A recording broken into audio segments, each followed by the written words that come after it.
जय हिंद, वंदे मातरम, भारत माता की जय। स्वागत करते हैं भाई बहनों आप सभी के एक बार फिर से सरकारी न्यूज चैनल में।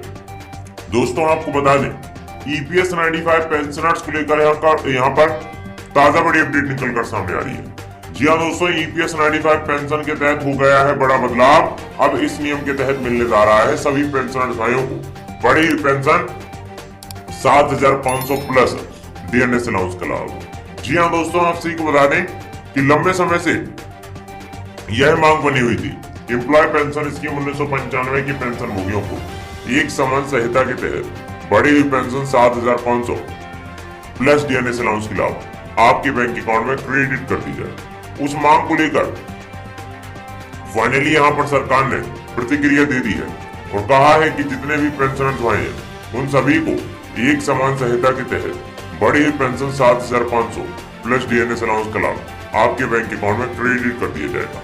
जी हाँ दोस्तों, आपको बता दें कि जो लंबे समय से मशक्कत चल रही थी, एम्प्लॉय पेंशन स्कीम 1995 की पेंशन भोगियों को ज्यादा प्रॉफिट मिलना चाहिए, उस मांग को लेकर फाइनली सरकार ने अपनी प्रतिक्रिया दे दी है और कहा है कि जितने भी पेंशनर्स भाई हैं उन सभी को यहाँ पर बढ़ी हुई पेंशन का लाभ उनकी कंट्रीब्यूशन के आधार पर दिया जाएगा। मतलब जितना कंट्रीब्यूट रहेगा उतना ही उन्हें लाभ मिलेगा और अगर उनका कंट्रीब्यूशन कम है तो उन्हें एक समान संहिता की श्रेणी में रखा जाएगा। जी हाँ दोस्तों, आप सभी को बता दें ईपीएफओ ने तत्कालीन प्रभाव से एक नियम लागू करने की बात की है। जी हाँ दोस्तों, नियम को लागू करने की बात की है। कहा है कि इस नियम को तत्कालीन प्रभाव से लागू किया जाए जिसके अंतर्गत 67 लाख पेंशनर्स भाइयों को ज्यादा प्रॉफिट हो सके। दरअसल दोस्तों, आप सभी को बता दें इसका मैटर लगभग 7 साल से सुप्रीम कोर्ट में चल रहा था और सुप्रीम कोर्ट फाइनली ये निर्णय नहीं कर पा रहा था कि किस क्रमबद्ध तरीके से पेंशनर्स भाइयों को बढ़ी हुई पेंशन 7,500 प्लस डीएनएस अलाउंस का लाभ उनके बैंक अकाउंट में क्रेडिट कर दिए जाए। फाइनली यहाँ पर सरकार ने जो प्रतिक्रिया दी है उसके हिसाब से सभी पेंशनर्स भाइयों को बढ़ी हुई पेंशन 7,500 प्लस डीएनएस अलाउंस की लाभ उनके बैंक अकाउंट में एक समान संहिता के तहत क्रेडिट करने की बात निकल कर सामने आ रही है। जी हाँ दोस्तों, आप ठीक बता दें इससे पहले भी कई बार यहाँ पर सरकार पर निशाना साधा गया था और कई बार ज्ञापन सौंपे गए थे कि सरकार यहाँ पर सभी पेंशनर्स भाइयों की बात को मान ली, लेकिन यहाँ पर फाइनली जो है क्रम तैयार नहीं हो पा रहा था कि किस क्रमबद्ध तरीके से पेंशनर्स भाइयों को प्रॉफिट मिलना चाहिए। फाइनली यहाँ पर सरकार ने जो प्रतिक्रिया दी है उसके हिसाब से अब सभी 67 लाख पेंशन भोगियों को ज्यादा प्रॉफिट मिल सकता है। जी हाँ दोस्तों, आप सभी को बता दें कि ईपीएस 95 पेंशनर्स को यहाँ पर उनकी जो सेविंग रही है उसके हिसाब से मतलब कंट्रीब्यूशन जो 8.33% का रहा है उसके हिसाब से आपको यहाँ पर बढ़ी पेंशन का लाभ सरकार देने जा रही है। दरअसल आप सभी को बता दें एनएसी के अध्यक्ष कमांडर सुख रावत ने सरकार पर निशाना साधा है। जी हाँ दोस्तों, सरकार पर निशाना साधा है। कहा है कि एम्प्लॉय पेंशन स्कीम 1995 की पेंशन भोगियों को इतनी देरी क्यों हो रही है पेंशन देने में। इसी के तहत सरकार से एक बार ज्ञापन सौंपा गया है सरकार को। कहा है कि इन पेंशनर्स भाइयों को इनके कंट्रीब्यूशन के आधार पर ये लाभ मिलना बेहद जरूरी है। अब दोस्तों, आप सभी को बता दें ईपीएफओ ने जो नियम लागू किया है उसके अंतर्गत 3 श्रेणियां बनाई गई है, 5500, 6500 और 7500 रुपए। ये 3 श्रेणियों के अंतर्गत आपको यहाँ पर बढ़ी हुई पेंशन का लाभ मिलेगा। हालांकि कुछ पेंशनर्स ऐसे भी हैं जिन्हें अभी बढ़ी हुई पेंशन से वंचित रहना पड़ेगा। कौन कौन से पेंशनर्स ऐसे हैं जिन्हें यहाँ पर बढ़ी हुई पेंशन से वंचित रहना पड़ेगा और कौन कौन से पेंशनर्स ऐसे हैं जिन्हें बढ़ी हुई पेंशन का लाभ मिलेगा, सारी खबर को दोस्तों इस वीडियो में विस्तार से जानने वाले हैं। तो दोस्तों आप इस वीडियो में अंत तक बने रहिएगा।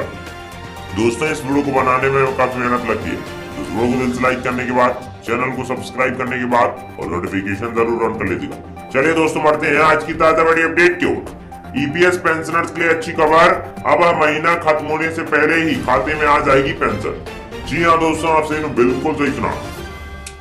एम्प्लॉय पेंशन स्कीम के पेंशनर्स के लिए एक अच्छी खबर है। अब ईपीएस पेंशनर्स की पेंशन महीने की आखिरी तारीख तक उनके पेंशन खाते में पहुंच जाएगी। कर्मचारी भविष्य निधि संगठन ईपीएफओ के संज्ञान में आया कि ईपीएस पेंशन भोगियों को पेंशन का भुगतान नियत तारीख पर खाते में जमा नहीं किया जाता है। इसके परिणाम स्वरूप पेंशन भोगियों को कठिनाइयों का सामना करना पड़ रहा है। अभी पेंशनर्स या दोस्तों ईपीएस पेंशनर्स के खाते में पेंशन की राशि आमतौर पर महीने की शुरुआत में काफी लेट, जी हाँ दोस्तों, काफी लेट यहाँ पर आती है, डाली जाती है, उससे उन्हें काफी दिक्कतों का सामना करना पड़ रहा था। हाल फिलहाल में दोस्तों आप सभी को बता दें, ईपीएस पेंशनर्स की इस कठिनाई को दूर करने के लिए ईपीएफओ ने एक सर्कुलर जारी किया है।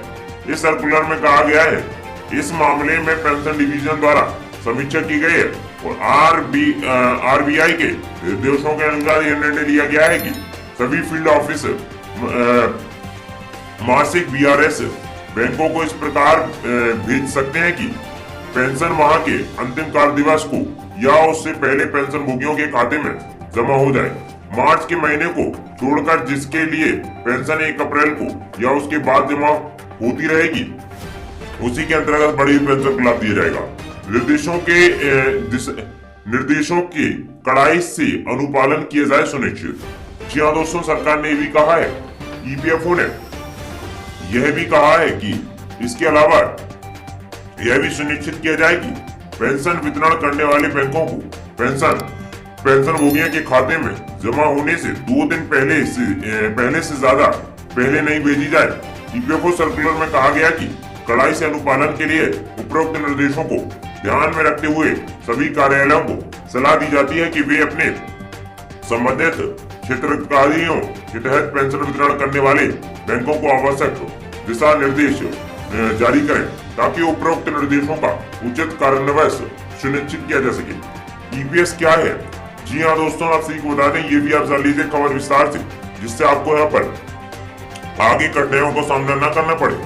प्राइवेट सेक्टर की संगठित क्षेत्र में, जी हाँ दोस्तों, संगठित क्षेत्र में काम करने वाले कर्मचारियों को भी रिटायरमेंट के बाद मासिक पेंशन का लाभ मिल सके। इसके लिए एम्प्लॉयर पेंशन स्कीम 1995 ईपीएस की शुरुआत की गई। ईपीएफ स्कीम 1952 के तहत एम्प्लॉयर के द्वारा कर्मचारी के ईपीएफ में किए जाने वाले 12% कंट्रीब्यूशन में से 8.33% ईपीएस में जाता है। हालांकि ईपीएस में अधिकतम मासिक योगदान 1250 रुपए तय किया गया है। 58 साल की उम्र के बाद कर्मचारी ईपीएस के पैसे से मंथली पेंशन का लाभ पा सकता है। कर्मचारी के पेंशन अकाउंट में सरकार का भी योगदान होता है, जिससे यहाँ पर पेंशनर भाइयों को प्रॉफिट होता है।